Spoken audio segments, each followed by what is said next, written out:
தமிழ்நாட்டில் எப்படியாவது காலூன்ற வேண்டும் என்று நினைக்கும் பாஜகவின் எண்ணம் ஒருபோதும் நடக்காது என்று முதலமைச்சர் ஸ்டாலின் திட்டவட்டமாக தெரிவித்துள்ளார்.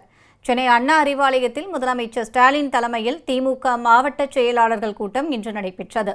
இக்கூட்டத்தில் அமலாக்கத்துறை உள்ளிட்ட அமைப்புகளை பயன்படுத்தி அரசியல் நடத்தும் ஒன்றிய பாஜக அரசை கண்டித்து தீர்மானம் நிறைவேற்றப்பட்டது.